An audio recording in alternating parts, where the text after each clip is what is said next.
Assalamualaikum warahmatullahi wabarakatuh. Perkenalkan, nama saya Muhammad Fikri Maselvi, NIM 19233060. Saya dari jurusan Manajemen Pajak di tiga Universitas Negeri Padang.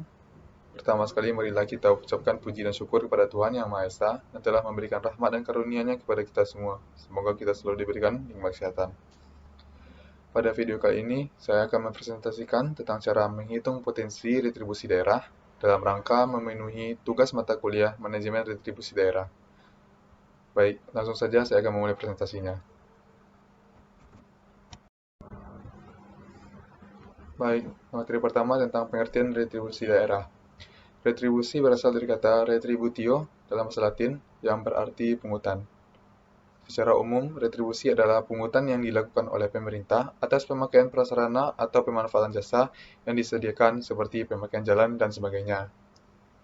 Menurut Undang-Undang Nomor 28 Tahun 2009, retribusi daerah adalah iuran yang dibayarkan oleh rakyat kepada daerah yang dapat dipaksakan yang mendapat prestasi kembalinya secara langsung. Misalnya, retribusi perizinan tertentu yang penerapannya berlaku untuk umum. Dari pengertian retribusi daerah, unsur paksanya yang bersifat ekonomis sehingga pada hakikatnya diserahkan kepada pihak yang berkepentingan untuk membayar retribusi perizinan tertentu, agar orang tersebut dapat memperoleh izin yang diperlukan.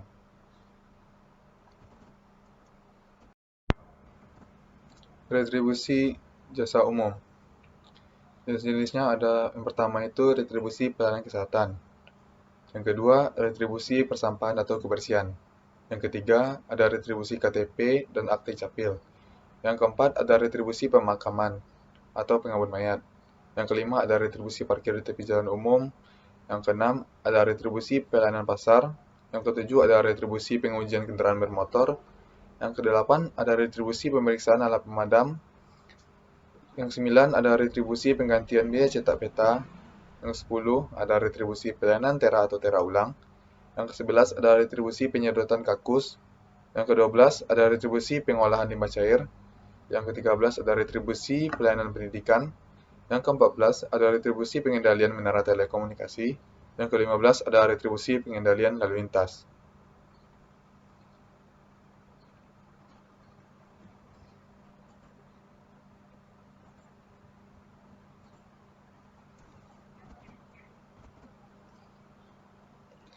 Berikutnya ada jenis retribusi jasa usaha.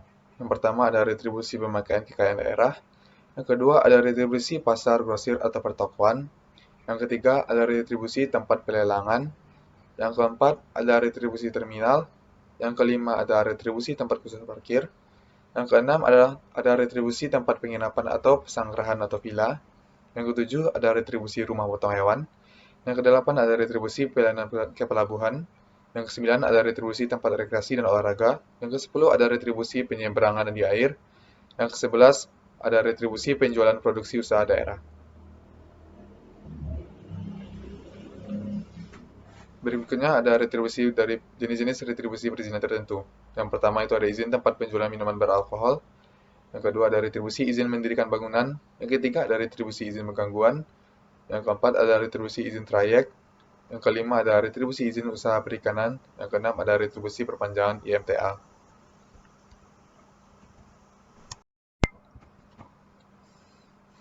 Selanjutnya ada penentuan tarif retribusi. Tarif retribusi adalah nilai rupiah atau persentase tertentu yang ditetapkan untuk menghitung besarnya retribusi daerah yang terhutang. Tarif retribusi daerah dapat ditentukan seragam atau bervariasi menurut golongan sesuai dengan prinsip dan sasaran dalam penerapan tarif retribusi. Misalnya, perbedaan tarif retribusi untuk masuk tempat rekreasi antara anak dan orang dewasa. Perbedaan tarif retribusi untuk kendaraan parkir di tepi jalan umum antara mobil roda 4 dan roda 6, dan sebagainya.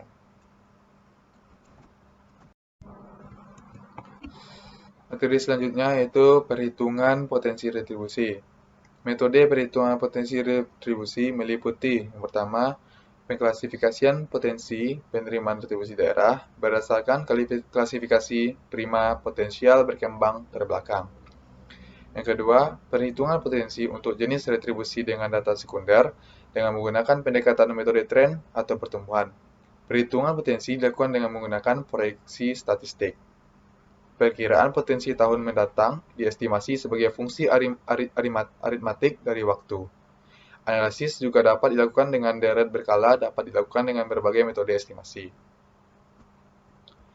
Yang ketiga, yaitu metode perhitungan potensi retribusi dapat juga dengan menggunakan pendekatan makro, yaitu dengan menganggap bahwa realisasi penerimaan pada tahun terakhir adalah merupakan potensi retribusi untuk tahun selanjutnya.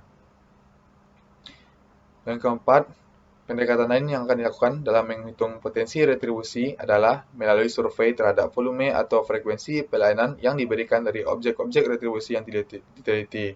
Secara umum, potensi retribusi dipengaruhi oleh volume atau frekuensi pelayanan dalam periode tertentu dan tarif layanan. Tarif layanan sudah ditentukan oleh peraturan perundang-undangan yang berlaku. Oleh sebab itu, yang lebih banyak mempengaruhi besarnya potensi retribusi daerah adalah volume atau frekuensi pelayanan yang diberikan dalam periode tertentu. Materi berikutnya ada perhitungan potensi retribusi pelayanan pasar. Pelayanan pasar biasanya dilakukan oleh unit pelaksana teknis Dinas UPTD Pasar. Untuk menghitung potensi retribusi pelayanan pasar, dilakukan dengan mengolah data yang dimiliki oleh UPTD Pasar dan melakukan survei. Data-data yang dibutuhkan adalah yang pertama, jumlah unit pelayanan yang ada dalam pasar seperti jumlah kios, jumlah los, dan jumlah lapak. Yang kedua, ada jumlah hari yang digunakan oleh masing-masing unit untuk berjualan dalam setahun. Yang ketiga, ada tarif retribusi berdasarkan peraturan daerah yang berlaku. Survei terhadap retribusi pelayanan pasar dilakukan dengan tahap. Yang pertama, menentukan pasar yang akan dihitung. Yang kedua, menentukan jumlah dan luas kios, luas los, dan lapak yang ada pada pasar yang akan dihitung. Yang ketiga, menentukan potensi retribusi bruto. Yang keempat, melakukan survei untuk menentukan jumlah kios dan lapak yang buka atau tutup. Yang kelima, ada menghitung potensi retribusi ideal dengan mengalihkan jumlah dan luas kios serta lapak dengan tarif. Yang keenam, ada menghitung potensi retribusi berdasarkan jumlah kios dan lapak yang buka dan mengalihkannya dengan tarif. Berikut rumusnya. Selanjutnya, ada retribusi pelayanan parkir di tepi jalan umum. Pelayanan parkir di tepi jalan umum biasanya dilaksanakan oleh UPTD Parkir pada Dinas Perhubungan. Data-data yang dibutuhkan dalam menghitung potensi retribusi pelayanan parkir di tepi jalan umum adalah yang pertama, peraturan daerah atau kepala daerah atau wali kota atau bupati terkait dengan objek retribusi pelayanan parkir di tepi jalan umum. Hal ini perlu karena tidak semua tempat dan jalan umum yang ada di suatu daerah menjadi objek retribusi pelayanan parkir di tepi jalan umum. Yang kedua, ada luas tempat objek parkir dan panjang jalan yang dijadikan objek parkir. Yang ketiga, banyaknya kendaraan yang parkir di tempat parkir. Kendaraan ini harus dibedakan jenisnya, seperti kendaraan roda 2, roda 4, roda 6, dan sebagainya. Yang keempat adalah lama kendaraan parkir. Hal ini perlu dilakukan untuk melihat optimalisasi penggunaan tempat parkir. Yang kelima, lamanya penggunaan tempat parkir. Misalnya, suatu tempat parkir hanya akan dipungut dari jam 8 pagi sampai jam 6 sore, sehingga lama penggunaan tempat parkir dalam sehari hanya 10 jam. Yang keenam, ada tarif parkir sesuai dengan peraturan yang berlaku seperti tarifnya berdasarkan jenis kendaraan roda 2, roda 4, roda 6, dan sebagainya. Berikut rumusnya. Materi selanjutnya ada retribusi pengujian kendaraan bermotor. Retribusi pengujian kendaraan bermotor adalah pungutan atas pelayanan pengujian kendaraan bermotor sesuai dengan peraturan perundangan yang berlaku yang diselenggarakan oleh daerah. Jenis pelayanan pengujian kendaraan bermotor terdiri dari yang pertama ada pengujian berkala kendaraan bermotor, yang kedua penghapusan kendaraan, yang ketiga ada mutasi uji kendaraan, yang keempat numpang uji kendaraan, yang kelima ubah sifat kendaraan, yang keenam ubah spesifikasi kendaraan, yang ketujuh ada laporan rusak kendaraan. Survei terhadap retribusi pengujian kendaraan bermotor dilakukan dengan tahap. Yang pertama, mendapatkan jumlah kendaraan yang wajib uji. Yang kedua, melakukan survei jumlah kendaraan yang diuji. Yang ketiga, menghitung potensi retribusi ideal dengan mengalihkan jumlah kendaraan wajib dengan tarif yang berlaku. Yang keempat, menghitung potensi retribusi berdasarkan hasil survei. Berikut rumusnya. Materi berikutnya adalah retribusi terminal. Retribusi terminal dipungut atas pelayanan yang diberikan oleh pemerintah daerah di terminal penumpang berupa penyediaan tempat parkir untuk kendaraan penumpang dan bis umum, tempat kegiatan usaha, dan fasilitas lainnya di lingkungan terminal yang disediakan, dimiliki, dan atau dikelola oleh pemerintah daerah.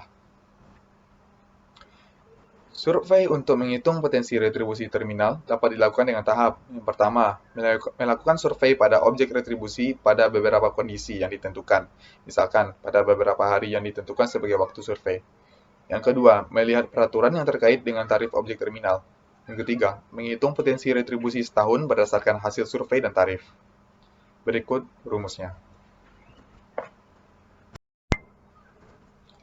Selanjutnya ada retribusi pelayanan persampahan atau kebersihan.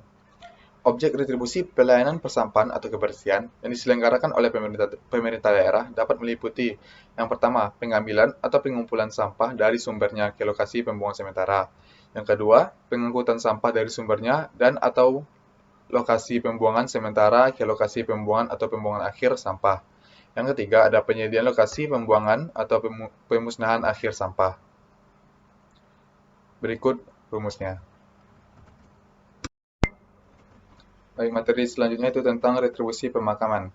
Objek retribusi pelayanan pemakaman dan pengabuan mayat sebagaimana dimaksud dalam pasal 114 Undang-Undang Nomor 28 Tahun 2009 tentang pajak daerah dan retribusi daerah adalah pelayanan pemakaman dan pengabuan mayat yang meliputi pertama, pelayanan penguburan atau pemakaman termasuk penggalian dan pengurukan, pembakaran atau pengabuan mayat. Yang kedua, ada sewa tempat pemakaman atau pembakaran atau pengabuan mayat yang dimiliki atau dikelola oleh pemerintah daerah. Survei terhadap retribusi pemakaman dilakukan dengan tahap. Yang pertama, menghitung luas areal pemakaman setiap lokasi pemakaman. Yang kedua, menghitung potensi retribusi ideal berdasarkan luas areal pemakaman, dikurangi fasilitas umum, dan kemudian dibagi dengan luas per makam, dan selanjutnya dikalikan tarif yang berlaku. Yang ketiga, ada menghitung potensi retribusi berdasarkan hasil survei. Berikut rumusnya.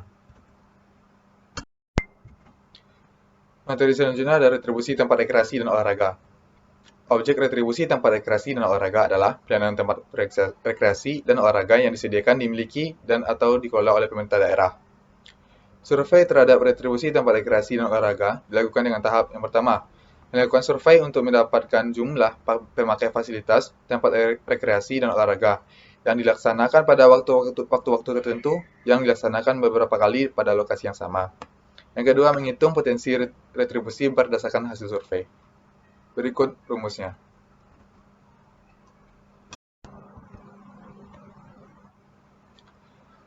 Materi selanjutnya yaitu retribusi pelayanan pelabuhan. Objek retribusi pelayanan ke pelabuhan adalah pelayanan jasa ke pelabuhan yang dimiliki dan atau dikelola oleh pemerintah daerah, termasuk fasilitas lainnya di lingkungan pelabuhan. Dan survei terhadap retribusi pelayanan pelabuhan dilakukan dengan tahap. Yang pertama, melakukan survei untuk mendapatkan jumlah pemakai jasa pelabuhan. Yang kedua, menghitung potensi retribusi berdasarkan hasil survei. Berikut rumusnya. Baik, materi terakhir ada retribusi izin mendirikan bangunan. Survei terhadap retribusi izin mendirikan bangunan dilakukan dengan tahap. Yang pertama, mendapatkan data pengurusan IMB setiap kelurahan. Yang kedua, melakukan survei di setiap kelurahan untuk mendapatkan pembangunan rumah atau gedung yang sedang dikerjakan tapi tidak ada dalam daftar data IMB yang diterbitkan. Yang ketiga, menghitung potensi ideal dengan berdasarkan hasil survei. Berikut rumusnya. Baik, hanya segitu saja yang dapat saya sampaikan. Apabila ada kata-kata yang salah, saya mohon maaf. Assalamualaikum warahmatullahi wabarakatuh.